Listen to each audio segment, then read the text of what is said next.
A lo largo de la historia hemos conocido asesinos que han dejado huella en la historia por la forma en la que torturaban y mataban a sus víctimas con tanta crueldad y sin una falta de empatía. El caso de estos serían el de Ted Bundy, Jeffrey Dahmer, Gary Ridgway. Pero el día de hoy te mostraré asesinos en serie que superan a estos por mucho, no solo por la forma de matar, sino cuántas víctimas tuvieron a lo largo de su vida criminal. Por eso hoy en Top Terror te mostraré los asesinos en serie más crueles y despiadados de la historia.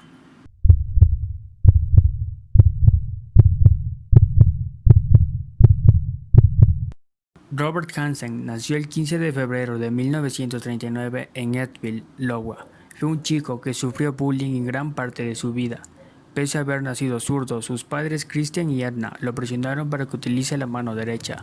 Esto le creó un conflicto difícil de llevar. Cuando escribía o hacía algo con la mano izquierda, era maltratado. En su adolescencia, los chicos del colegio lo molestaban por su excesivo acné y por un problema de tartamudez. Como reacción a esto, cuando se graduó en forma de rechazo a su mal tiempo vivido en el colegio, quemó el autobús de la institución.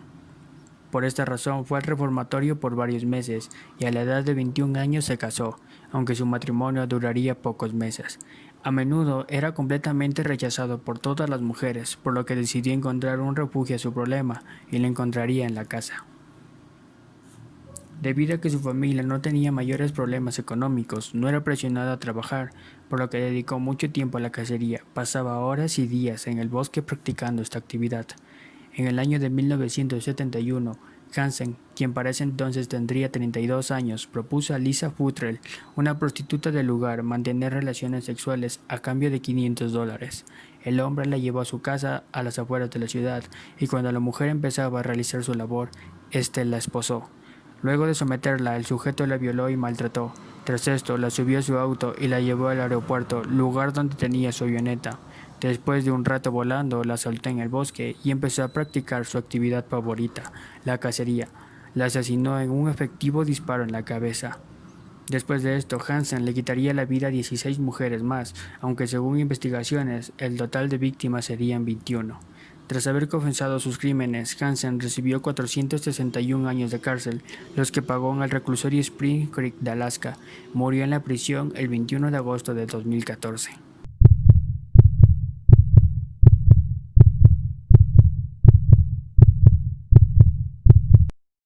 Friend y Rose West, llamados también los asesinos de Cromwell Street. En el año de 1967 y 1987, Friend y su esposa Rose torturaron, violaron y asesinaron al menos a 11 mujeres y niñas en Gloucester, Inglaterra. La pareja fue finalmente aprehendida y acusada en el año de 1994, después de que la policía obtuviese una orden de registro y localizara varios huesos humanos enterrados en el jardín y bajo las maderas del suelo de su casa. La casa fue denominada posteriormente como la Casa de los Horrores, ya que muchos de estos asesinatos reflejaban la depravación sexual de Friend, con un patrón claro de violación, esclavitud y tortura antes de los asesinatos. Friend también tenía interés sexual en sus propias hijas, a las cuales torturó y mató a dos de ellas, ayudado por su propia esposa.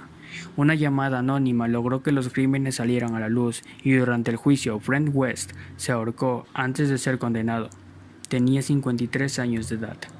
Posteriormente, Rose West fue encarcelada de por vida en el año de 1995 tras haber sido declarada culpable de 12 cargos de asesinato.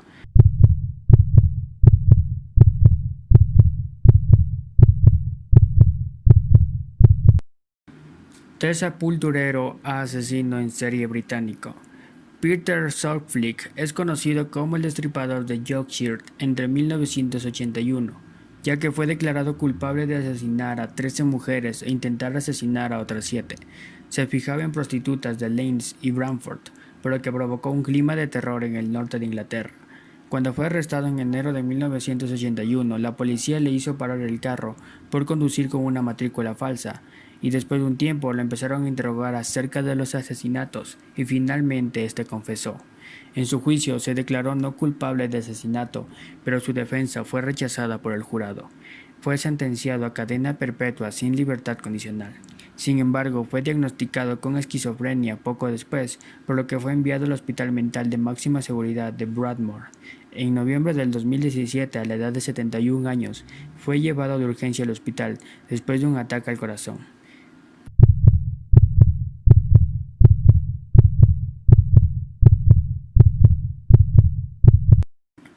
Conocidos como los asesinos de la caja de herramientas, Larry Whittaker y Roy Norris son dos asesinos en serie estadounidenses, quienes asesinaron a 5 mujeres jóvenes en California en el año de 1979.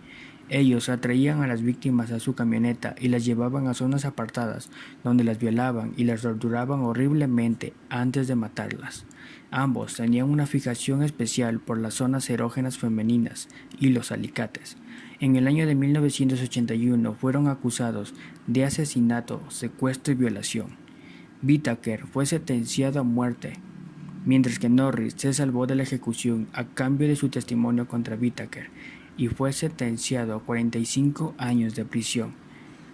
Ambos protagonizaron uno de los crímenes más dramáticos de la historia de los Estados Unidos, no solo por los asesinatos y las torturas, sino por el material gráfico de los asesinatos que dejaron atrás de sí. De hecho, en la actualidad, uno de los audios que se conserva de estos horribles momentos es utilizado por el FBI para testar los límites de sus futuros agentes.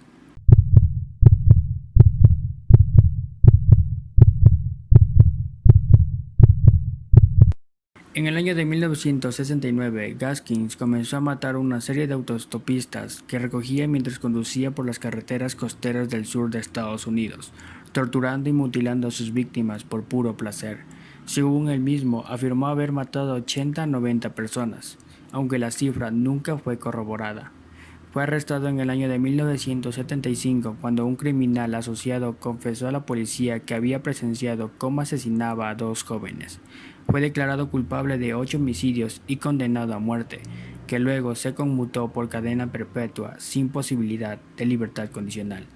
Sorprendentemente, Gaskins cometió otro asesinato dentro de la prisión de alta seguridad, matando a un compañero interno. Él es el único hombre que ha matado a un recluso en el corredor de la muerte. Tras esto, fue condenado a muerte, siendo ejecutado el 6 de septiembre de 1991, a los 58 años en la silla eléctrica. Lo curioso es que horas antes de su ejecución, intentó suicidarse sin éxito, cortándose las venas con una cuchilla de afeitar.